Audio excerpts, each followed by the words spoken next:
Yaffee program on WVNN.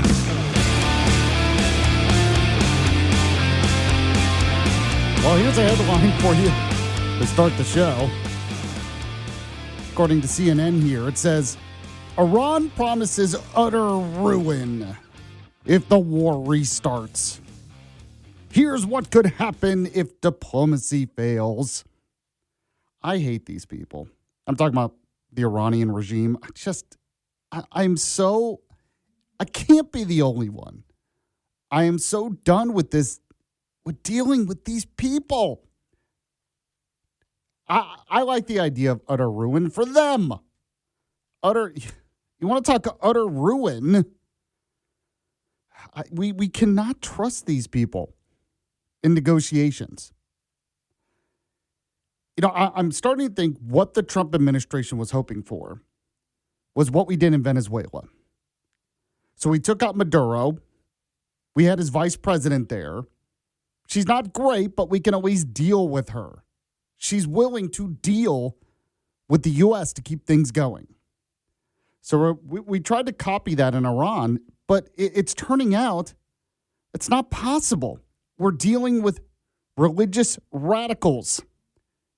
In Venezuela, they're not radical ideologues, Islamists. But in Iran, they are.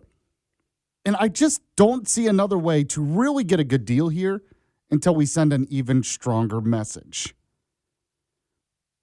And I'm not saying this because I like war. I want people to die or anything. I would prefer not. All I'm saying is if we're going to start something like this, we should finish it and do it as quickly as possible and then go home. I'm not a military expert, never been in war, I get it, so got to take everything I say with a grain of salt. But I look at Trump's approval numbers on this and the approval numbers of the war, and I think that's why. Now, there's some people that are just going to be against it no matter what.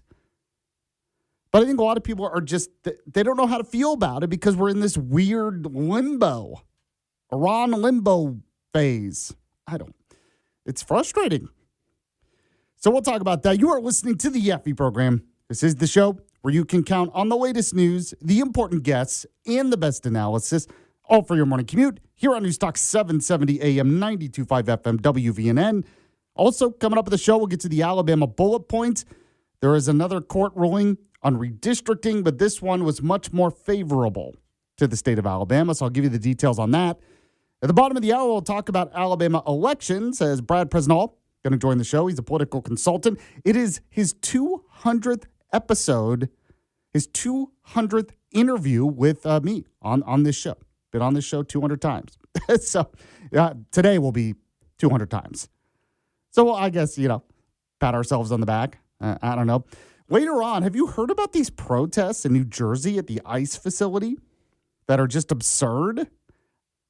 But this kind of stuff just helps Republicans in the midterms. If Republicans, they need something to help them. It's it. The Democrats being crazy. In the next hour, I'll speak with the legendary Will Hampson. He's the official D.C. insider of the show. I want to ask him about the ramifications of the Ken Paxton victory. Because we had him win in the primary. Trump's endorsed him. He now goes against James Talrico. What was the message being sent there? So we'll talk about that in Iran and much more. Oh, and by the way, Walker is here producing once again. She's going to do What's Trending, as she usually does. Walker, how are you today? I'm in a good mood because I saw that gas across the street is below $4 again. Yay. Yeah, it's gone down a little bit. Do you think it'll continue to go down, or do you think it's going to go back up again? Oh, I have no idea. Don't ask me that question. Okay. It's interesting because it might go down even further, depending on how this deal works out. Mm-hmm. Because the markets, even though I'm like, I really want us to finish the job, the markets kind of like the idea of a extended ceasefire. So they might actually go down more because you have to remember a lot of this is delayed. So prices now reflect what happened maybe a week ago. That or makes something. sense. So it's totally possible it goes down even more. But it's also possible something crazy happens and it goes back up. Who knows? But yeah, I'm with you. I'm very hopeful about that. Now, I always end the show with the Yaffee program rewind. And yes, we always take your text messages on the Yaffee text line, 866-494-9866, 866-494-WVNN. One person said, stop calling them radicals, talking about the Iranian regime. The belief system says everyone on earth must convert or die. It's not radical few. It is the goal. Yeah, I get your point. I guess when I say radicals, I'm comparing them to us, not necessarily to other people in the region. But compared to Venezuela, they're radicals. That's kind of the point I'm making. By the way, the latest on Iran, let me read this for you. I was going to read this more of the story from CNN here. It says, as negotiations between the United States and Iran edge toward a possible agreement, Tehran is increasingly signaling that any return to war would look very different from the last. U.S. officials said Thursday that a tentative agreement had been reached. The memorandum of understanding is what I hate. It's so stupid. We have a memorandum of understanding. What is this?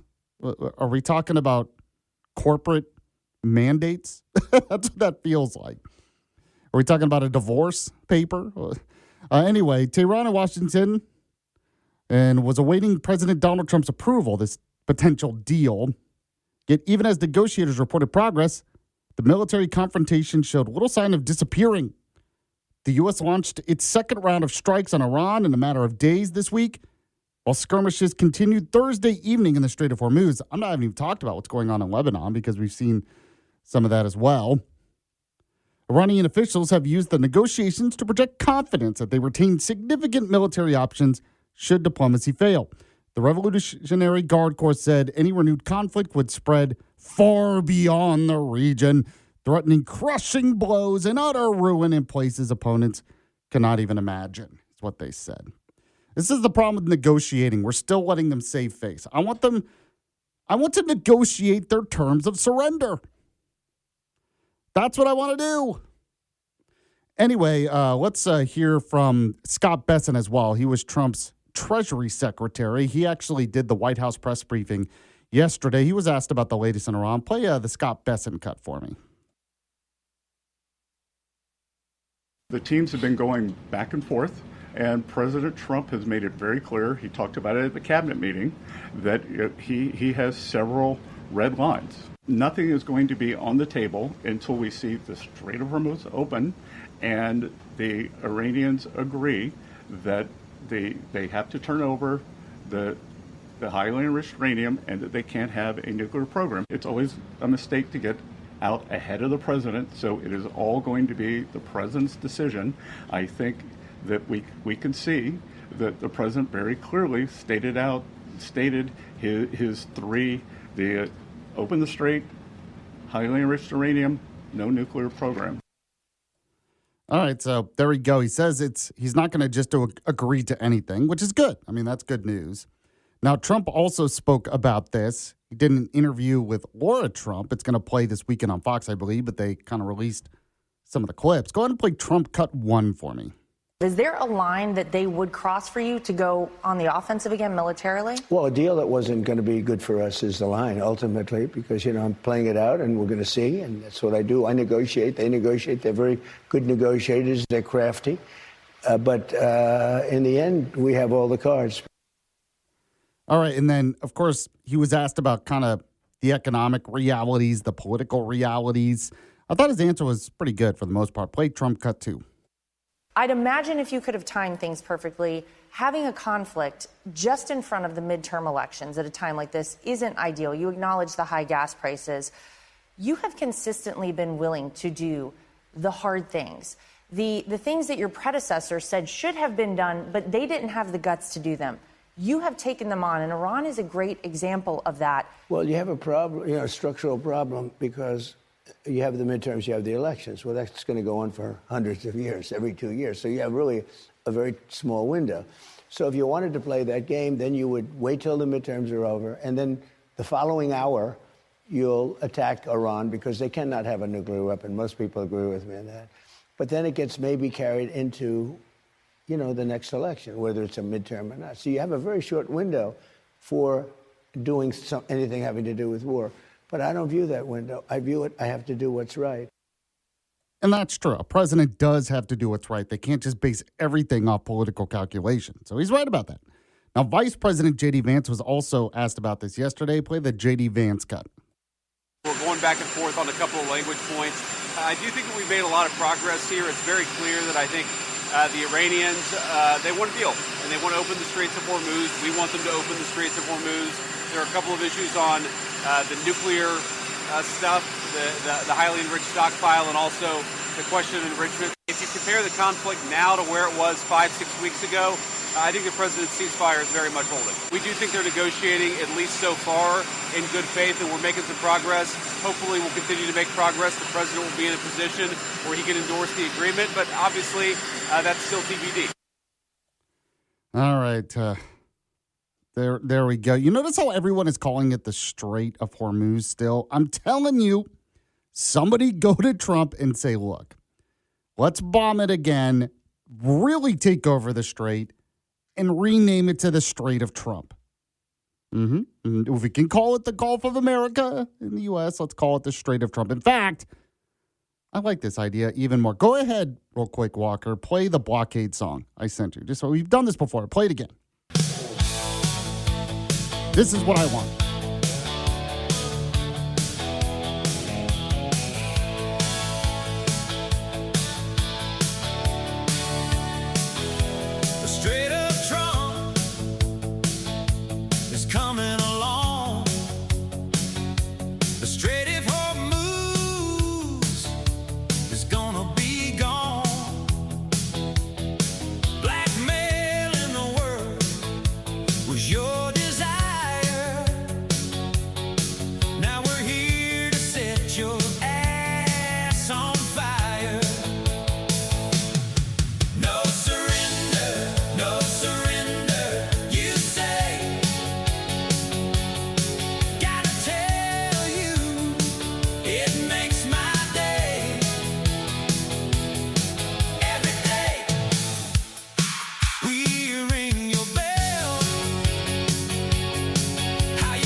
Stitches. Somebody send that to Trump, please. Please. All right, we're going to have the Alabama bullet points coming up next. Brad Presnell at the bottom of the hour. You're listening to the Yaffee program. Back in just a sec. You're listening to Yaffee on WVNN.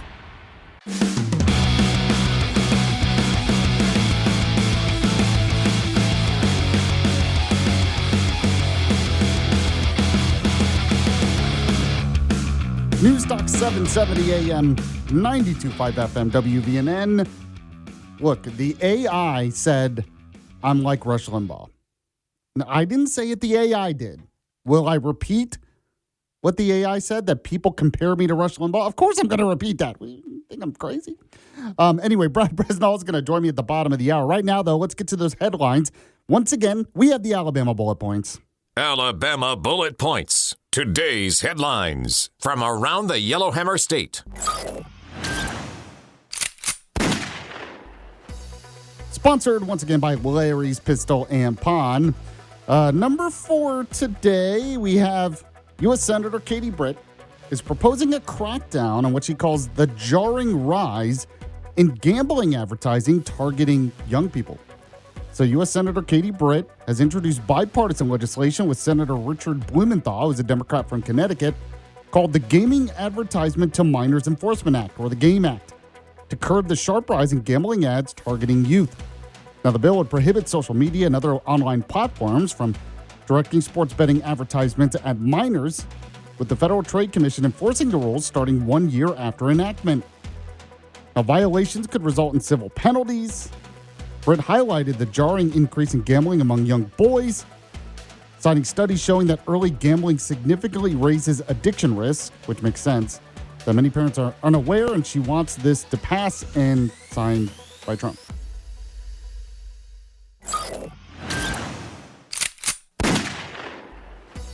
Number 3 today, Congressman Barry Moore, picks up the Home Builders Association of Alabama endorsement. Says we feel confident in his abilities to serve. So the Home Builders Association of Alabama has endorsed U.S. Representative Barry Moore in the June 16, 2026 Republican runoff for the U.S. Senate against Jared Hudson. Now, the group, which initially supported Alabama Attorney General Steve Marshall in the primary, cited Moore's strong congressional record of cutting burdensome regulations, fighting federal overreach on costs, and advancing a pro-growth agenda that supports builders and small businesses while promoting affordable housing. Now, the association's first vice president praised Moore as a proven leader with roots in the home building industry and expressed confidence in his ability to serve Alabama and its small businesses. So Moore happy about that endorsement. He's most likely going to win this runoff.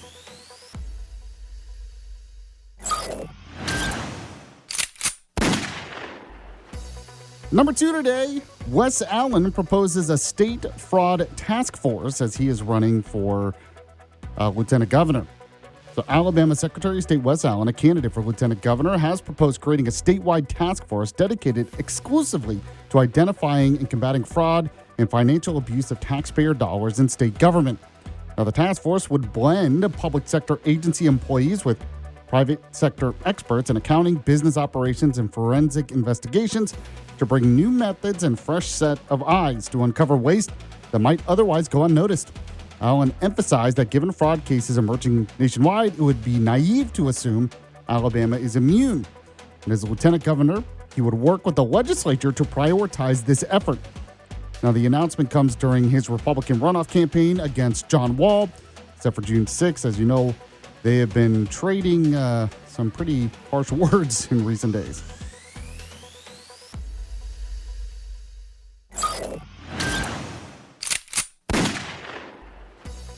Number 1 today, the 11th Circuit Court of Appeals rules that Alabama will not have to use a Democrat-friendly state Senate map that was originally drawn by a UA undergraduate student. So the 11th Circuit Court of Appeals stayed U.S. District Judge Anna Manasco's ruling that had blocked Alabama from using its 2021 state Senate map for the 2026 elections.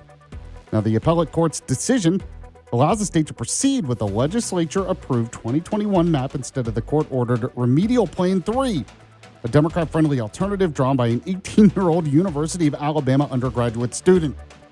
Now, this plan had altered Districts 25 and 26 in the Montgomery area, forcing Republican Senator Will Barfoot to run in a new district and creating one strongly Democratic-leaning seat. But judges in this ruled that the district court's injunction caused irreparable harm to the state by overriding the map approved by elected representatives. And so that's a good news. We still have, on the congressional map, we're still waiting for the Supreme Court to weigh in. But when it comes to the state Senate map, this court at least got it right, which is good news. We'll talk more about this with Brad Presnall. He's a political consultant, joins me every Friday on the show. Let me tell you now, though, about Larry's Pistol and Pond. 2 locations, one in Madison off Greenbrier Exit 3. It's next to the big Rusty Water Tower off 565. I'm sure you see it all the time. It's a huge facility, 18,000 square foot facility. That's because they have a lot to offer you. So if you're looking to get married this summer, a lot of people want to get married over the summer, and you need rings. You need a wedding ring, of course. You can find that and more at Larry's Pistol and Pond. You can also find out more on their website, pistolandpond.com, pistolandpond.com. When you go, let them know Yaffee sent you.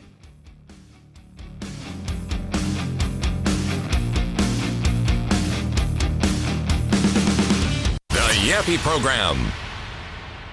The Hammer Alley Podcast, an 80s flashback mockumentary. Modestly speaking, in 1987, we knew Hammer Alley was better than Def Leppard, White Lion, Glass Tiger, John Cougar, and other artists named after Wildcats. How did they go from top of the rock to rock bottom? That band that won Battle of the Bands, Hammer Alley, is as current as a bowling alley. Have you been in one of those lately?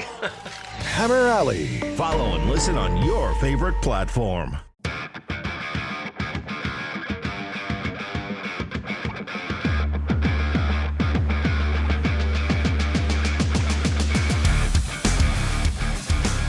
We're back here on the Yaffee program.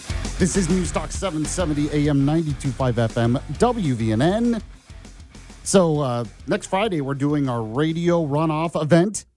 It's going to be at the Limestone County Democratic headquarters. Although I'm kind of thinking of not going. I mean, they totally snubbed me. They put a picture on their Facebook page, and it has Dale Jackson. And it says, the Dale Jackson Show will broadcast live. No mention of me. So does that mean I don't get to go? Oh, no. You mean I miss out on the Democrats? Oh. They should probably fix that. I'm just saying, what is up with this? Are you afraid of me going? Your voice of reason? You need a voice of reason. Anyway, I guess I'll probably be there, but that's coming up next Friday at the Limestone County Democratic headquarters. It's our radio runoff event. We're going to have one at the Republican headquarters in Madison eventually as well later on in the month. Joining me right now on the show, joins me every Friday, is Brad Presnall. He's a political consultant. This is his 200th time coming on the show. He was my first regular guest back when I started in 2020, and he's still coming on right now. Brad, how are you, sir? Doing well, Yaffee. We're still doing it, huh? I guess so. You didn't leave me. That's good. That's right. That's right. We have a lot to talk about. Want to get your reaction, of course, to what this 3-judge panel said. I mean, this is my paraphrasing of what they said. We believe Alabama lawmakers are racist. And to the Supreme Court, just spit. They just spit in the Supreme Court's face. That's how I read it, but what do you think? Well, thank goodness we have a 3-judge panel to remind us that nothing in Alabama has changed since the Beatles were still together. But, Yaffee, but according to them, the Voting Rights Act, it isn't a law. It's a time machine.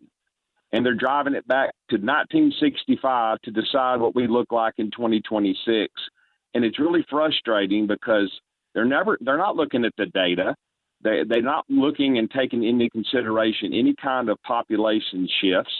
Never mind what the Supreme Court is saying, that you can't use ancient history to claim modern racial animus. Nope.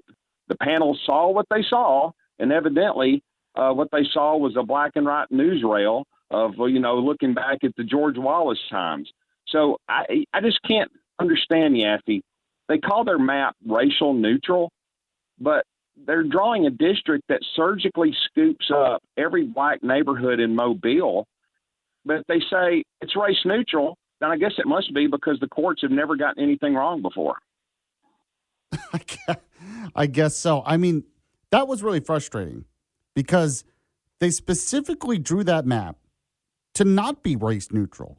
They said you have to have another quote unquote opportunity district. By definition, you're racially gerrymandering at that point.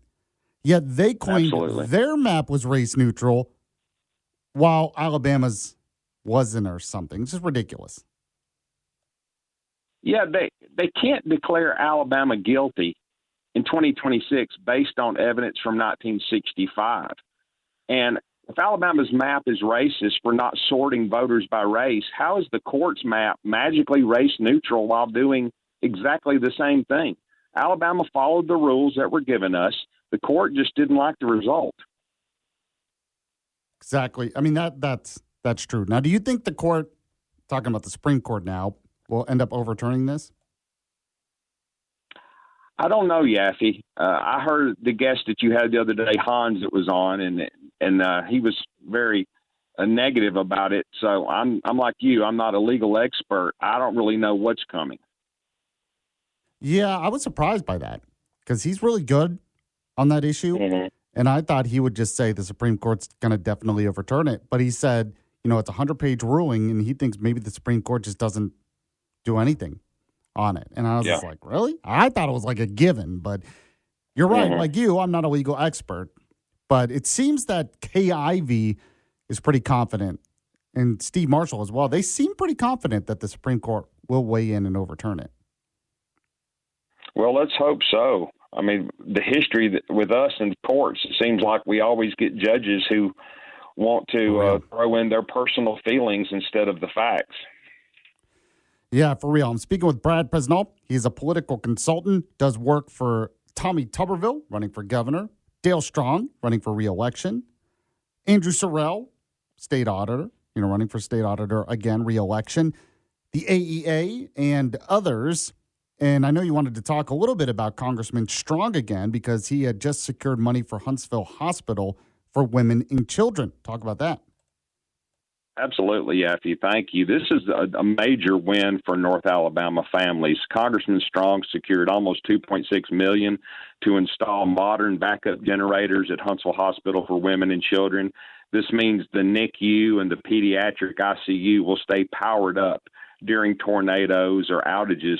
And this brings Congressman Strong's total FY 2026 community project secured funding to nearly $36 million for our district, Yaffee.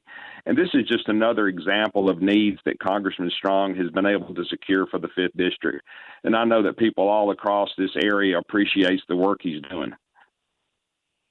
Yeah, I mean, it seems like every week on the show you're talking about how he has secured something for the 5th District, how he's worked on this and all that stuff. Absolutely. In his background of being a first responder, he understands that security, that's first and foremost on a lot of these issues, that we have to be secure and protected up here, or we can't live the American dream. So, and he understands this, and, there has been issues in the past where we've had major tornadoes come through here. We've lost power at hospitals and other areas, and he's doing what he can to make sure that that's not going to happen in the future. Speaking with Brad Presnell, he is a political consultant.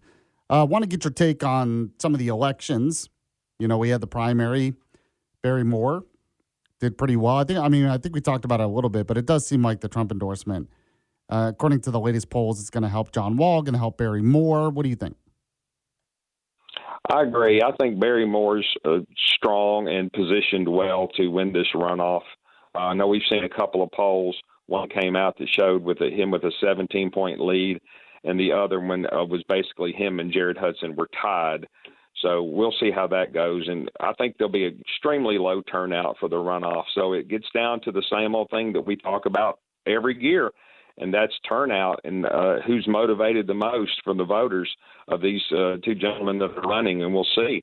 And Lieutenant Governor, you're right. I mean, John Wall's endorsement helped him tremendously, but he's been able to raise really a ton of money. He came out, I think, around I'm doing this by memory, but I think he's raised already $500,000 or more for his runoff, and he's dwarfing Wes Allen in the money raising category. And I know he's up with a couple of new ads. So I think Chairman Wall is in a good spot for winning this runoff also. Have you been keeping up at all with the Attorney General's race? I mean, you had Katherine Robertson do pretty well. It's a runoff now against Jay Mitchell. But the third opponent that was in the primary, Pamela Casey, has now endorsed Jay Mitchell. Does that help him? I think it does help him some. Absolutely. I was looking at the money again. I was looking at it on Lieutenant Governor, and I was also looking at it on the Attorney General. I think Katherine Robertson has a pretty substantial advantage over Jay Mitchell currently on money raising. And of course, unfortunately, that means a lot in politics, be able to raise money and get your message out. And so she's probably right now the odds-on favorite, but I'm sure that Jay Mitchell's not going to lay down and just roll over. I'm sure he's going to come out probably with some new ads and be aggressive. So anything goes on that race. I think, we go back to zero, even though Katherine Robertson had a pretty strong showing in primary against Mr. Mitchell, but I think we're back to zero, and I think with this race, probably at this point, it could be flip a coin. Brad Presnell, political consultant, joins me on the show every Friday. This was his 200th episode, so next week we'll get to 201. Brad, appreciate it. As always, we'll talk to you again soon. Thank you, Yaffee. Appreciate you. All right, there you go. Now, at the top of the next hour, we'll speak with the legendary Will Hampton. He's the official DC insider of the show. We'll get your text messages as well in here, 866-494-9866, 866-494-WVNN. That's brought to you by RegenesisStemCell.com. I want you to make an appointment today with Regenesis Stem Cell Center. Maybe you used to like to play basketball a lot, when you were younger. Maybe you have an old injury from that, And now when you play basketball, it just hurts your knee like every time, or maybe your shoulder or something. But you're like, I really don't want some kind of surgery. I just don't want invasive surgery. Well, there are other options for you available. And I mean, let me tell you about the best one, Regenesis Stem Cell Center. Call Dr. Charles Lee today. He specializes in stem cell therapy. He's a great doctor, really a great guy, great patriot as well.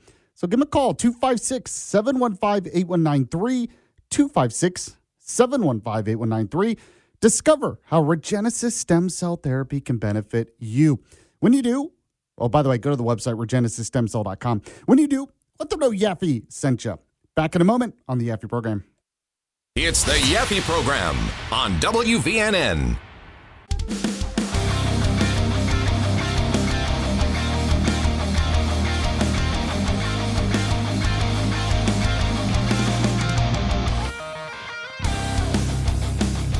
News Talk 770 AM, 92.5 FM, WVNN.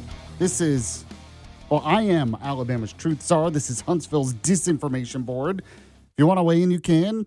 We have the text line, the Yaffee text line, 866-494-9866, 866-494-WVNN. Something I haven't had a chance to talk about on the show yet. I'll bring it up right now, though. Have you seen these, I almost called them protests, but they're turning into riots. They really are. Violence. I'm going to read some of this from Fox News to give you the latest out of New Jersey here. But it says anti-ICE agitators throw wooden pallets, mattresses at federal agents during chaotic New Jersey detention center clash. Have you seen some of the videos, by the way? It's ridiculous. But, I mean, as I mentioned, it's this kind of stuff that prevents the Democrat Party from doing better. Trump was elected. One of the major reasons was a backlash against the radical left. Immigration was one of those issues, by the way. And yet, the average American, they might be upset with Trump over the Iran war.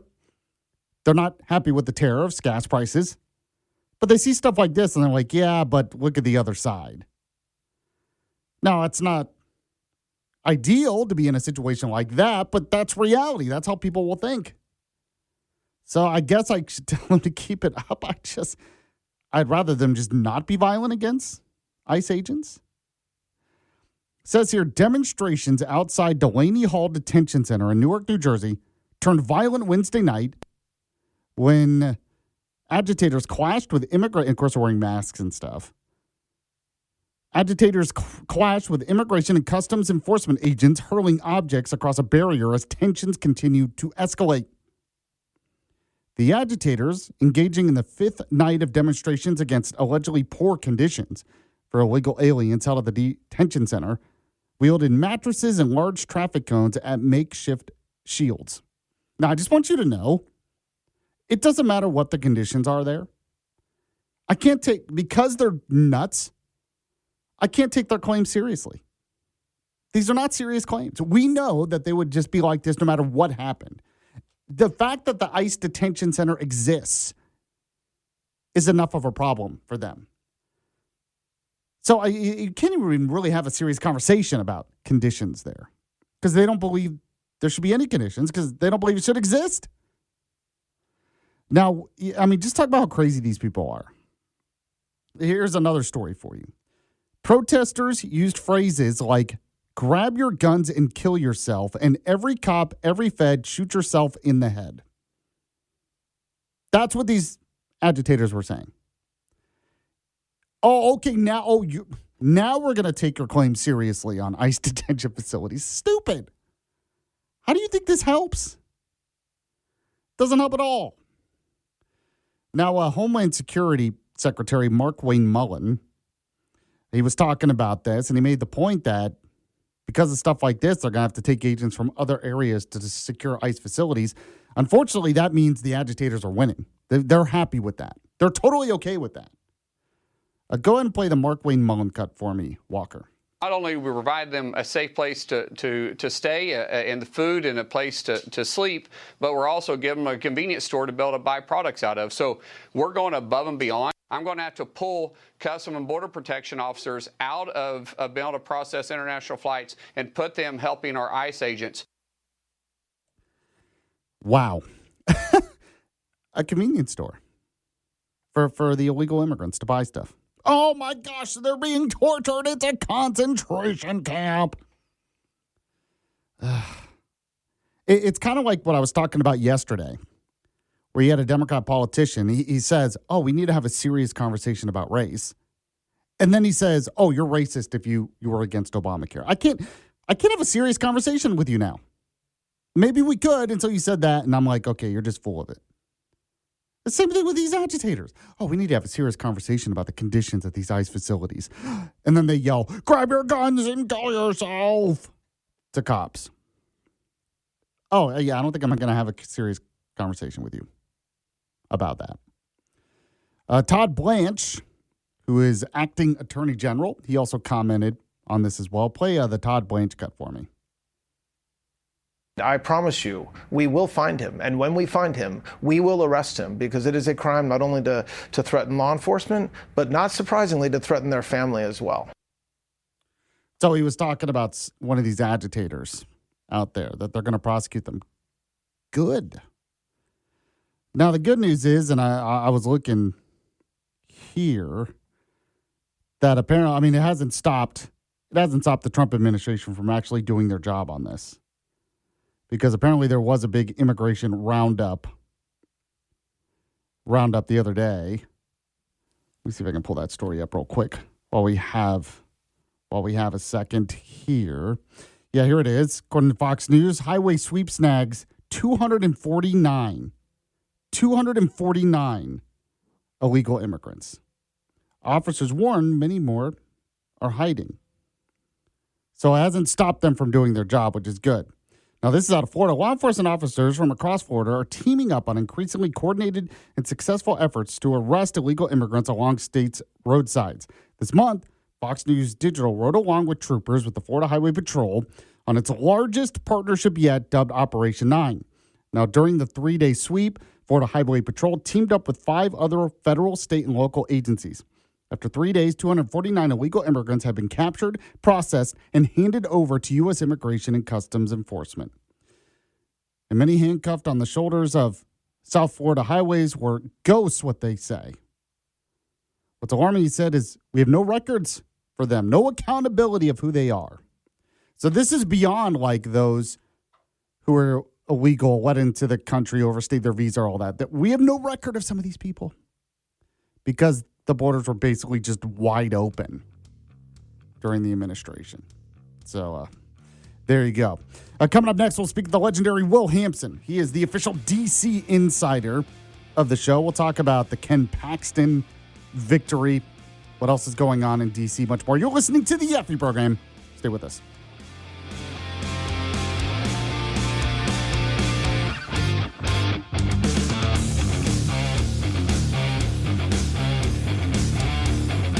You're listening to Yaffee on WVNN.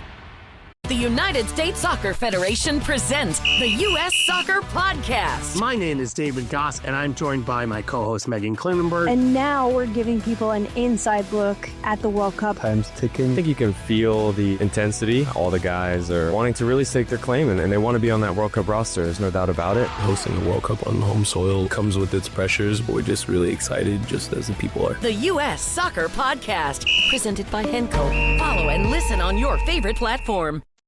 Today, because you're not average, and your marketing results shouldn't be either. That's cumulusdigital.com. The Yaffee program on WVNN. Second hour of the Yaffee program. We are here on News Talk 770 AM 92.5 FM WVNN. Also, always at WVNN.com. The iHeartRadio app, the TuneIn Radio app, or your Amazon, Google, Apple smart devices. And yes, I am Alabama's voice of reason, Huntsville's conservative conscience. Glad you're joining the show today.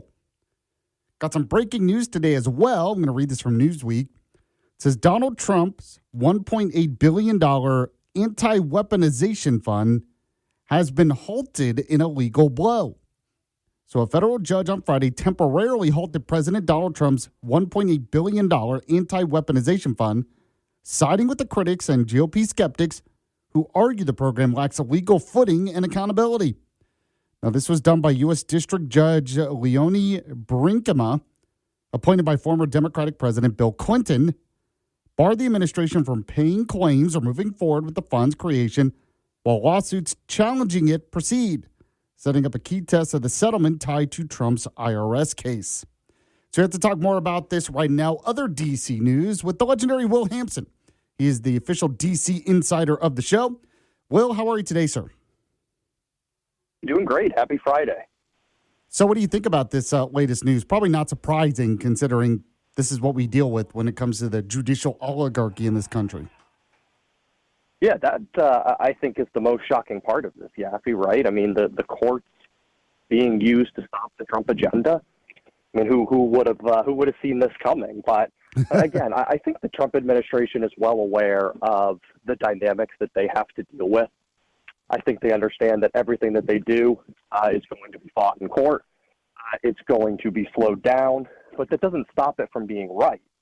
And at the end of the day, look, what the president is trying to do is say, if you are my supporter, or even if you're not my supporter, and your government came after you, we're going to try and make you whole. We're going to try and make it right. And whether the courts want to stop it, and frankly, Yaffee, whether he can or can't do this in the end really doesn't matter. What matters is that the president is showing his supporters, guys, I've got your back. And I think that's a really important thing right now, especially heading into the midterm. Yeah, and he's had some defenders in Congress, but also some skeptics. And you were pretty frustrated about the skeptics last week, not necessarily because of the fund itself, but because I guess there was a similar fund that was almost passed that would have bailed out senators when it came to weaponization. And then the House kind of blocked that. So you were pointing out the hypocrisy a little bit.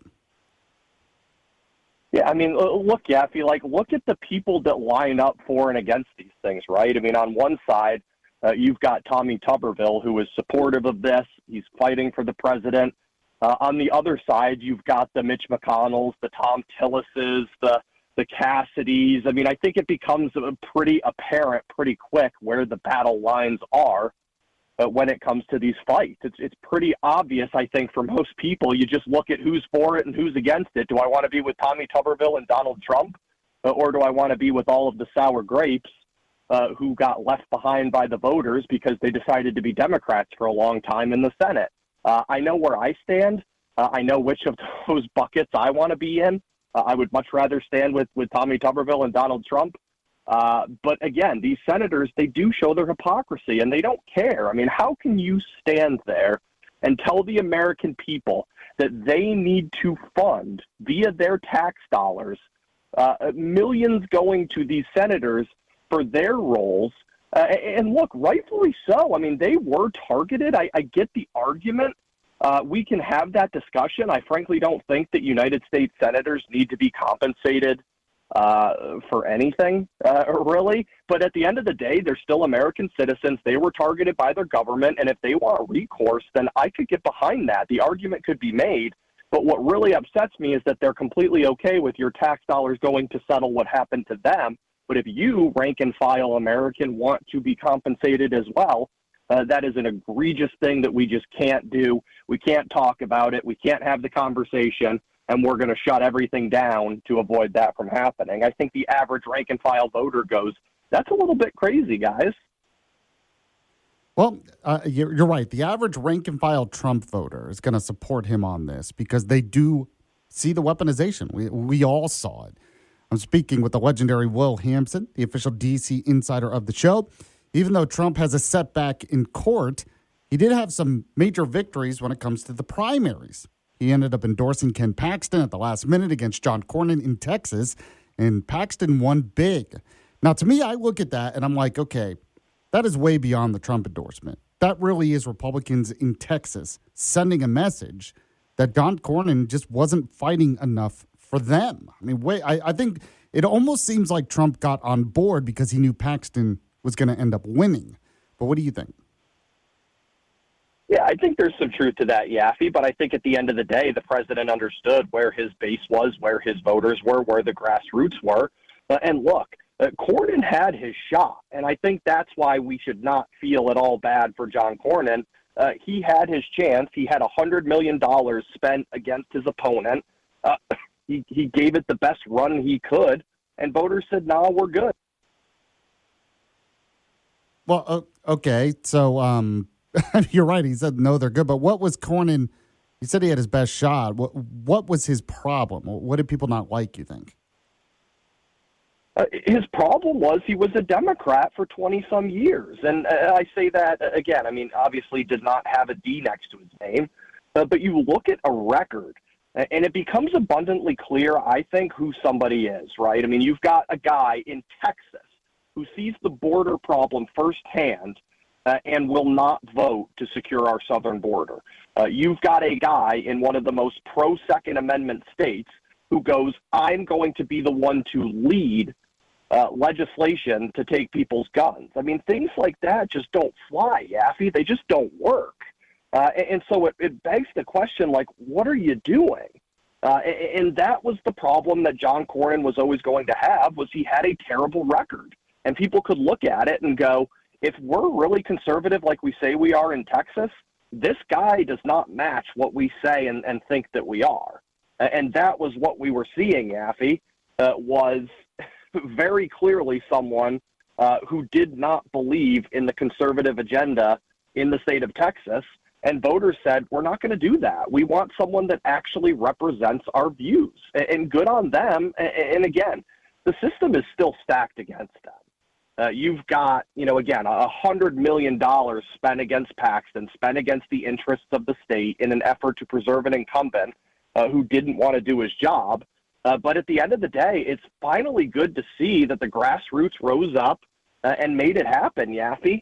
I think that's a really good thing, and it's a really good signal to the rest of the country that if you are a Republican in a deep red state and you don't act in the interest of your voters, you could lose your seat. And I think that's a really good thing to keep some of these individuals in check. And we can kind of, go down the list here, Yaffee, of people that act very similar to John Cornyn, that the people that would rather have a profile piece in the New York Times than be dealing with Breitbart News or Fox News. We can name a handful of them. Lindsey Graham obviously comes to mind first and foremost, but there are a lot of them that I think are looking at that going, geez, I have to actually act a little bit more conservative. And whether that's on small things, they're still going to act very liberally when it comes to spending. They're still going to pass these big omnibuses. We know that.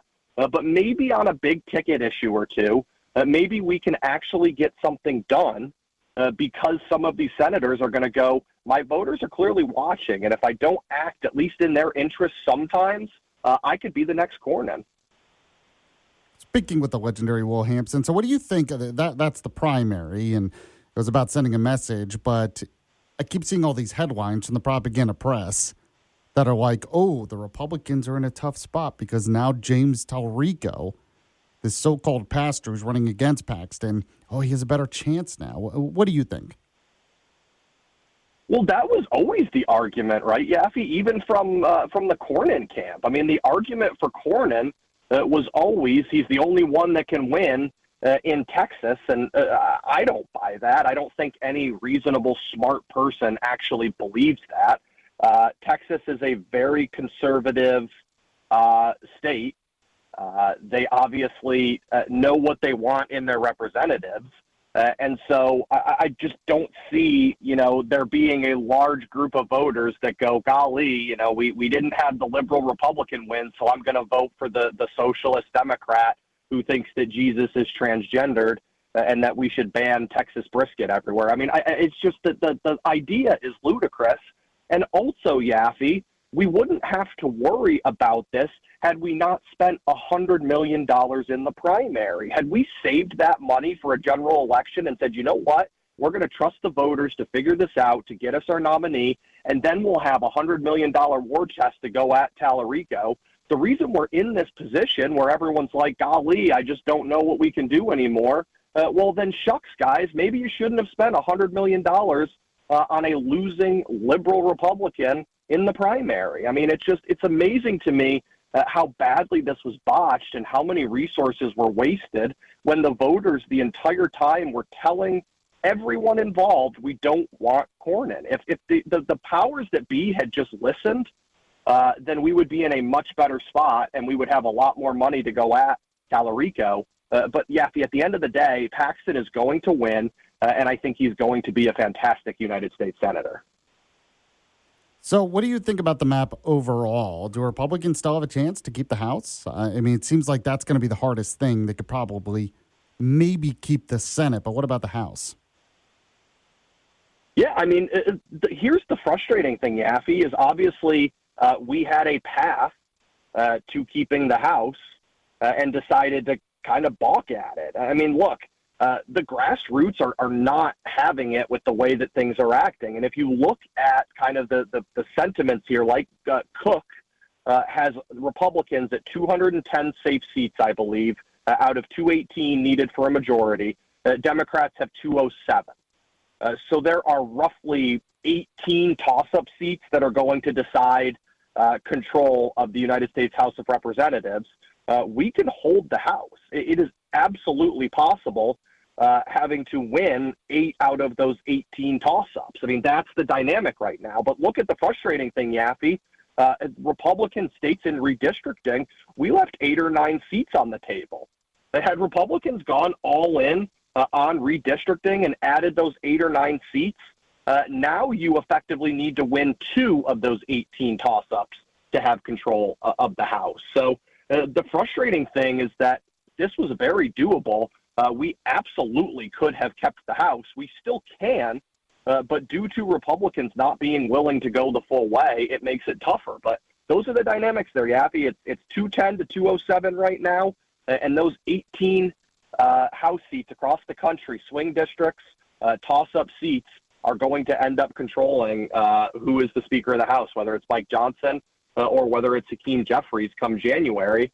That's pretty tight, but it's certainly doable if we're able to handle it. And I keep hearing, Yaffee, about the big money advantage that Republicans have. Well, golly, we better start spending it and start doing it because time is running short now. We got to start getting after it. The legendary Will Hampson. He's the official DC insider of the show. Joins me every Friday here. Will, really appreciate it. As always, have a good weekend. Talk to you again next week. Thanks, Yaffee. We'll talk to you soon. All right, there you go. If you'll have a reaction to any of that, let me know. We have our Yaffee text line, 866-494-9866, 866-494-WVNN. We'll be back in a moment on the Yaffee program. The Yaffee program.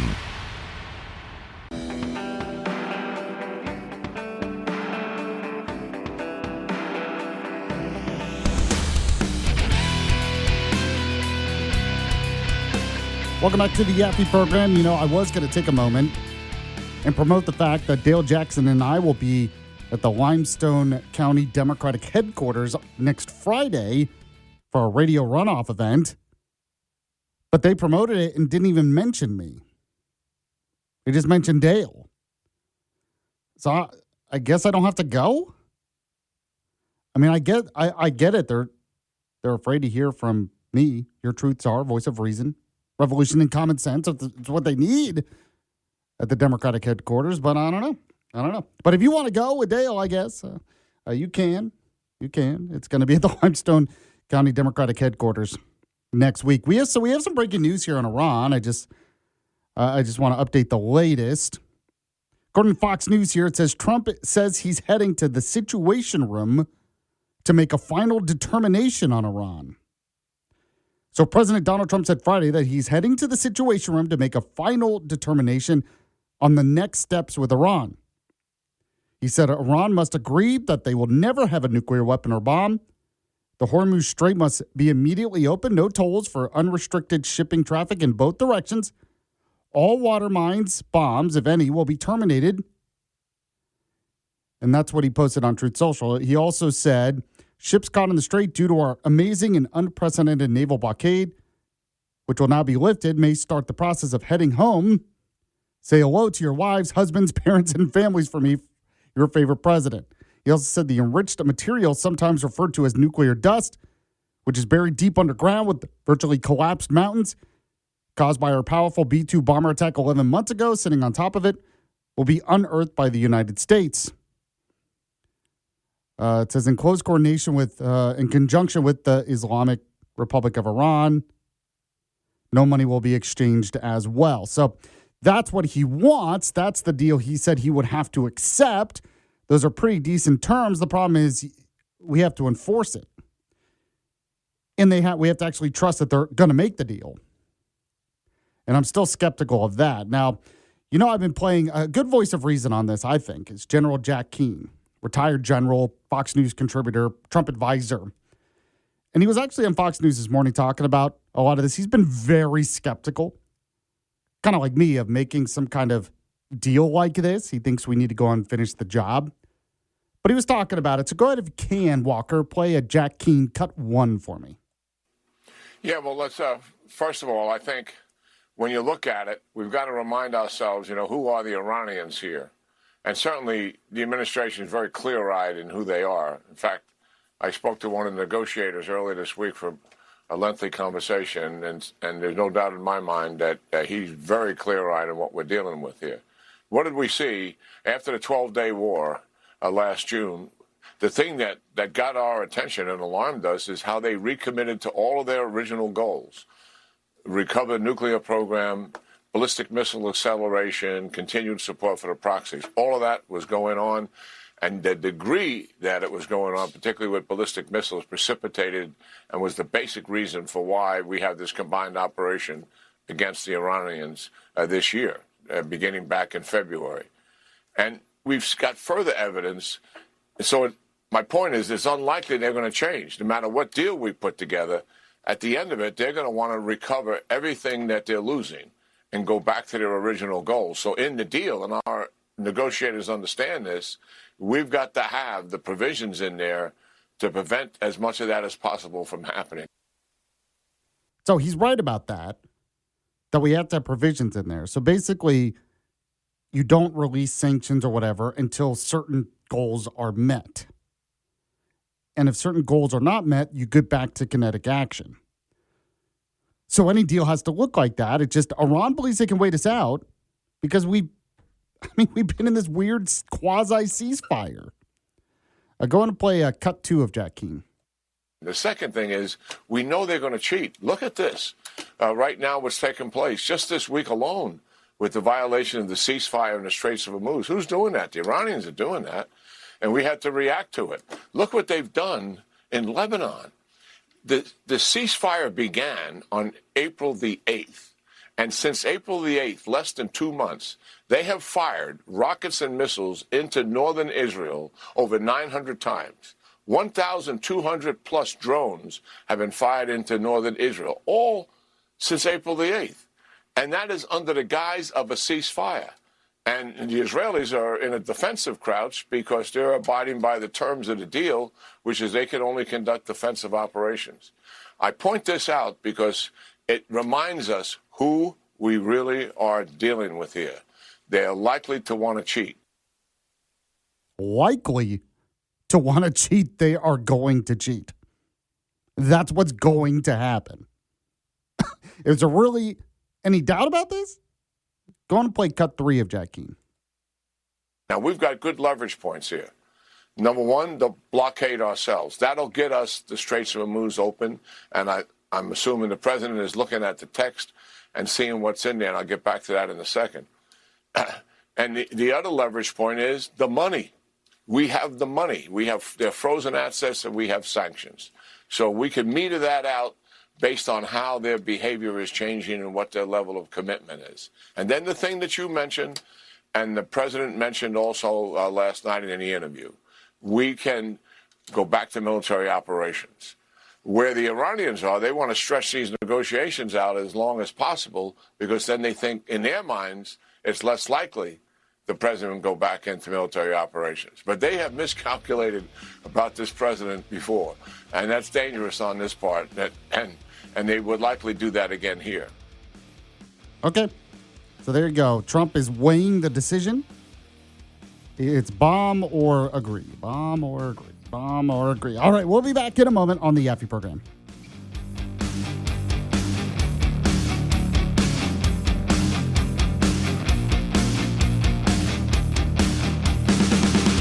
It's the Yaffee Program on WVNN. Jim Rome takes on sports. Why? Because I have a job to do. With rapid-fire takes. So I don't want to hear from you lava pigs on this notion today. No idea what you're talking about. You're complaining more than you like to breathe air. It's like you get up in the morning only to complain and cry and moan on social media about things that you don't even understand. He's the Spitfire of sports smack. Take advantage of it. Get up in here. The Jim Rome Show podcast. What's your beef? Follow and listen on your favorite platform. You've been warned.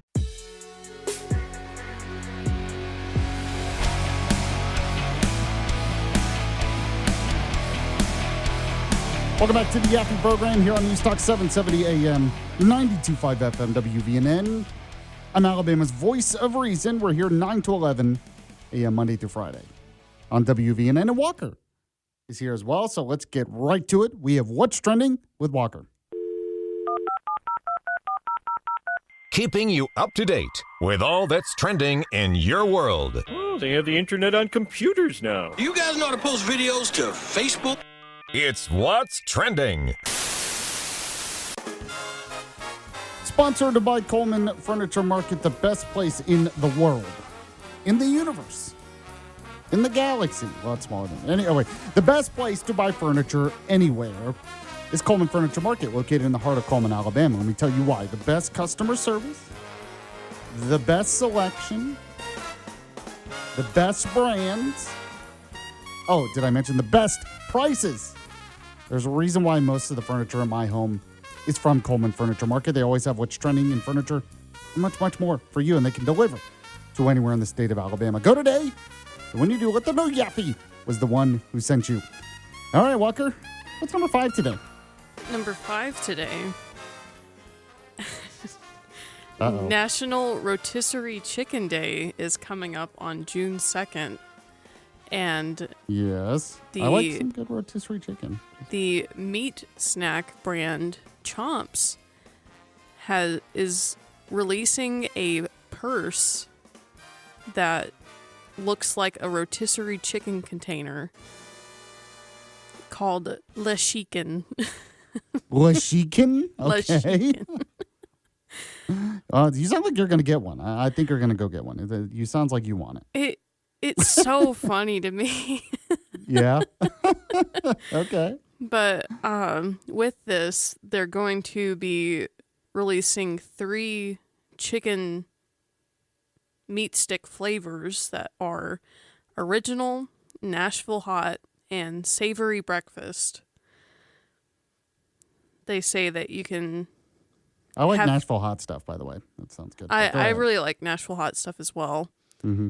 But it's so you can be fashionable and look like a snack while eating your snacks. Okay. Well, that's why would you? I don't know why you want to look like a snack, but if you want to look like a snack, that's. Are you not familiar with that phrase? Oh, I see what you're saying. Yeah. I'm not up with the lingo, but yes. Okay, I get it. Yeah, sorry. But yeah, it says great for the runway or running errands. Okay. Well, I think you're gonna get it. I think you let me know when you go buy it. I'm so curious how much it's gonna be because they don't say. Oh, that's a good point. Yeah. How much would that cost? It is limited edition, but it's also a meat snack brand. So I have no idea what their standard of pricing for a purse would be. Right. Okay, what's number 4? Number 4 today, a albino buffalo has gone viral because its unusual blonde hair is slicked back and oh, you sent me the picture of this. Yes, people have nicknamed it Donald Trump. Yeah, well, I mean, yeah, because its hair is Donald Trump. It looks like Donald Trump. And I mean, I don't think Trump thinks that's flattering, but I mean, it does. Probably not, but they say it's like all in good taste. It's on a cattle farm in Bangladesh and had already been sold for slaughter when authorities intervened because of the surge of attention that the cow has been getting. And, well, buffalo, I said cow. And it will be moved to the National Zoo in Dhaka. So the popularity of this buffalo, because of how it looks, has saved it from being slaughtered and moved into a zoo. I mean, whatever works, I guess. Maybe Trump will pardon it. You know how they pardon the turkeys? Yeah. Every year on Thanksgiving, he'll pardon it. Okay. But yeah, I should post a picture on social media because, it's pretty funny. Yeah. Because, I mean, that is the cow, that is the hair, right? Yes, I love it. All right, what's number 3?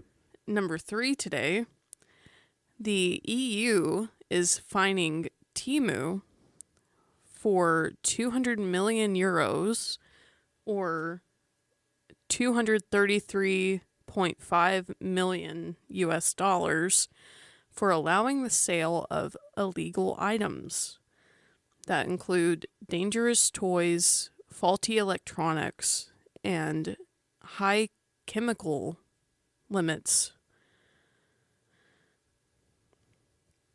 Go on. And Temu is saying that, of course, that this is not the case, that they're using results from an investigation that was done in 2024, saying that they've made steps, changes. I don't know what people expect from Temu. Are we expecting great quality stuff from Temu to begin with? That they said that the electronic chargers failed standard safety checks, and a high percentage of tested baby toys posted safety risks from medium to high severity because they contained chemicals exceeding legal limits or posed suffocation hazards. There's a reason why it's become like an insult to call something Temu X, because Temu is not known for great quality. I mean, you get to what you pay for. There's a reason why it's so cheap. Yes, and then they're also talking about the risks posed by the addictive design of their app that has game-like reward programs. Oh, okay. Because a lot of the time you have to place an order to get like free gifts or a coupon, and it's not exactly gambling, but it kind of leans people toward that, I believe. Gotcha. Okay. Well, I don't know what people expect, honestly, on this. Seriously. What's next? Topgolf is adding a soccer Is this number 1? This is number 2. Okay, I was about to say, I don't think we're number 2. Yeah, what's number 2? Sorry, go ahead. Topgolf is adding a soccer-inspired twist to their shot shuffle game, as well as installing full-size soccer goals in the outfield of 63 of their locations in celebration of the World Cup. And they will also be showing every World Cup game on their televisions. So who Topgolf is doing it? Yes. Or, I mean, it's pretty smart for them to do that, to get more people in there. They want more people to come in, not just for the golf, but for everything else.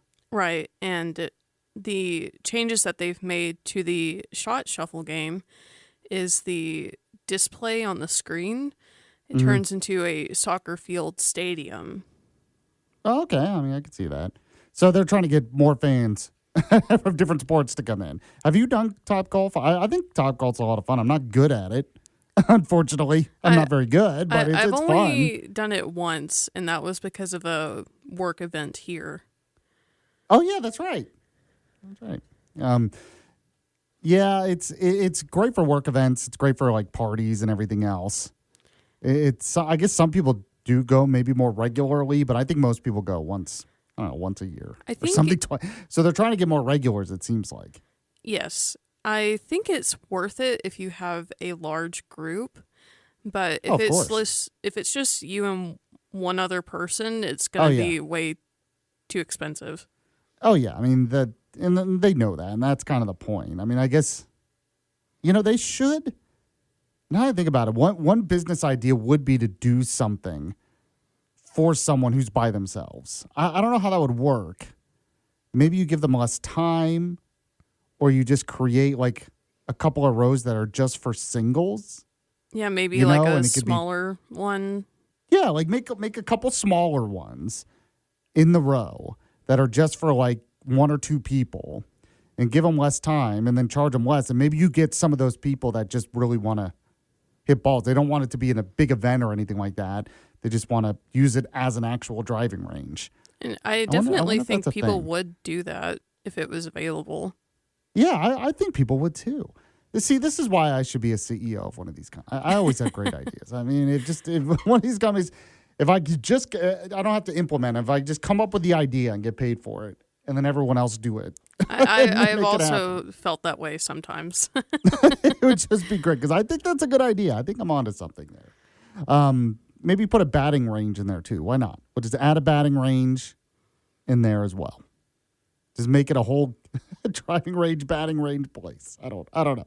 All right, what's number one? Number one, last night in Florida, a Blue Origin rocket exploded into a massive fireball on the launch tower after a engine firing test has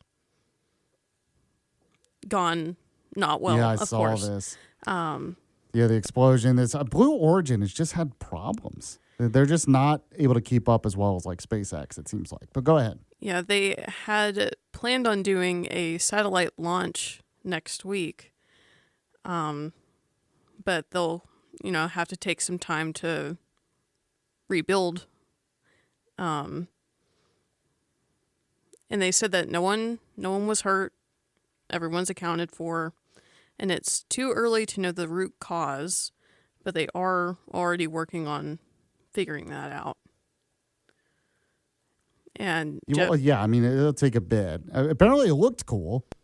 Especially if you were there. It was a nice show. Not quite what Blue Origin wanted, but...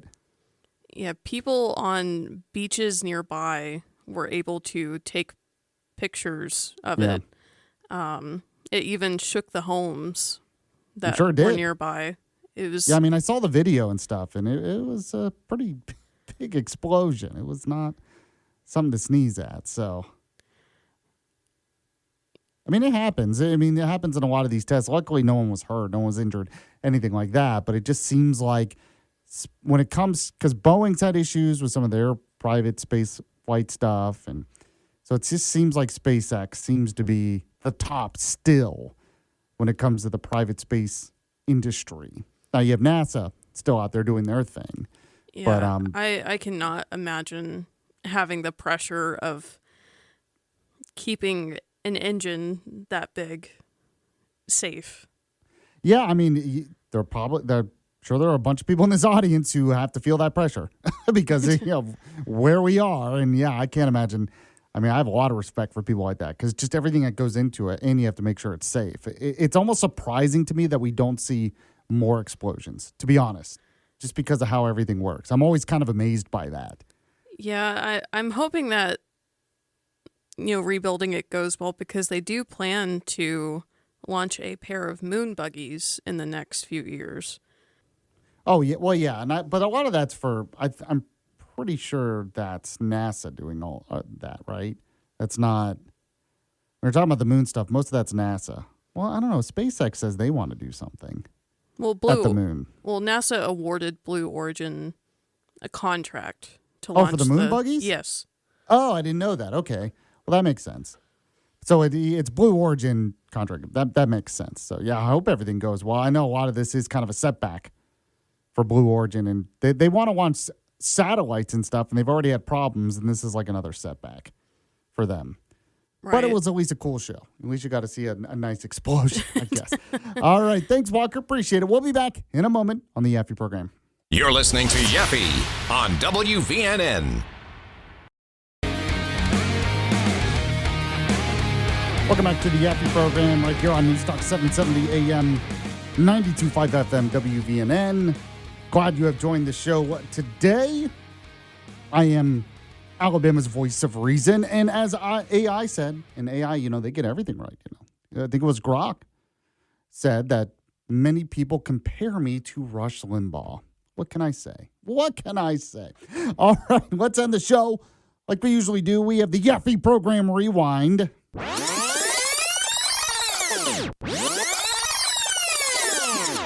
That time of the show where I remind you, if you missed any of it live, you can have the podcast that was like Rush Limbaugh's on the podcast page at WVNN.com, the app, or anywhere you get your podcasts. We make it easy for you. Too easy, in fact. What else do you want from me? What do you want from me? Anyway, at the beginning of the show, we were talking about the latest with Iran. Trump says he's thinking about agreeing to a deal. There's apparently a 60-day memorandum of understanding. So we have a ceasefire that's not really a ceasefire. We had Project Freedom that ended in 36 hours. We have not a war, an excursion, and now we have a memorandum of understanding instead of a deal. I don't know what's happening. They have screwed this up in so many ways, I think. I know people don't want me to criticize Trump. He's the master deal maker. He'll figure it out in the end. I hope you're right. Maybe you will. I have to give him the benefit of the doubt. He has done some good stuff, making peace deals in the past, even in his second term. So maybe it will work out. But President Trump did talk about it. Go ahead if you can. Play Trump Cut 1 for me, Walker. Is there a line that they would cross for you to go on the offensive again militarily? Well, a deal that wasn't going to be good for us is the line, ultimately, because, I'm playing it out and we're going to see, and that's what I do. I negotiate. They negotiate. They're very good negotiators. They're crafty. But in the end, we have all the cards. Okay, and then he was asked, the economic ramifications. Do you have to think about the political ramifications of all of this? Play Trump Cut 2. I'd imagine if you could have timed things perfectly, having a conflict just in front of the midterm elections at a time like this isn't ideal. You acknowledge the high gas prices. You have consistently been willing to do the hard things, the things that your predecessor said should have been done, but they didn't have the guts to do them. You have taken them on, and Iran is a great example of that. Well, you have a problem, a structural problem, because you have the midterms, you have the elections. Well, that's going to go on for hundreds of years, every 2 years. So you have really a very small window. So if you wanted to play that game, then you would wait till the midterms are over, and then the following hour, you'll attack Iran because they cannot have a nuclear weapon. Most people agree with me on that. But then it gets maybe carried into, the next election, whether it's a midterm or not. So you have a very short window for doing anything having to do with war. But I don't view that window. I view it, I have to do what's right. So, that's good. I want him to view it in that way, that he can't just think about the political ramifications. He has to do the right thing. But I still think the right thing is going to be bombing them. There are some warning signs about this. Go on and play Jack Keane. He had a good comment on this as well. Yeah, well, let's, first of all, I think when you look at it, we've got to remind ourselves, who are the Iranians here? And certainly the administration is very clear-eyed in who they are. In fact, I spoke to one of the negotiators earlier this week for a lengthy conversation, and there's no doubt in my mind that he's very clear-eyed in what we're dealing with here. What did we see after the 12-day war last June? The thing that got our attention and alarmed us is how they recommitted to all of their original goals. Recover the nuclear program, ballistic missile acceleration, continued support for the proxies. All of that was going on, and the degree that it was going on, particularly with ballistic missiles, precipitated and was the basic reason for why we have this combined operation against the Iranians this year, beginning back in February. And we've got further evidence.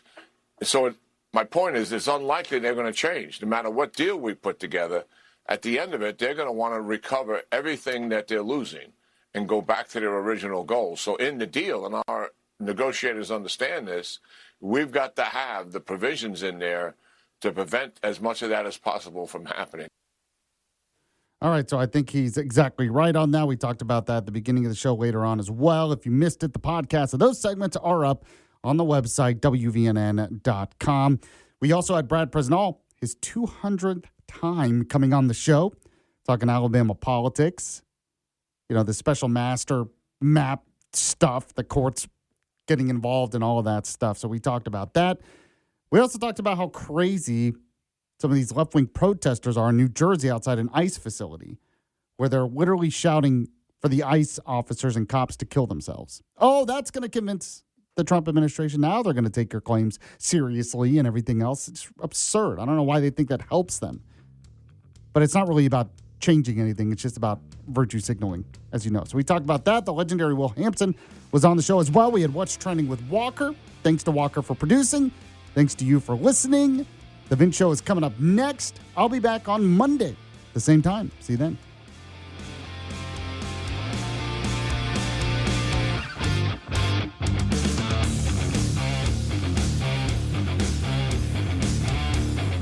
The Yaffee Program. The Hammer Alley Podcast, an 80s flashback mockumentary. Back in the 80s, there were 1,000 bands trying to make it in the world of rock, but there was one band that had it all, Hammer Alley. Whatever happened to Hammer Alley? How did they go from Top of the Rock? I'm looking for a music video. They're a band from 1987, Hammer Alley. Ever heard of them? To rock bottom. Dude, I was born in 1987. Oh, I can't believe he's doing this. Hammer Alley. Follow and listen on your favorite platform.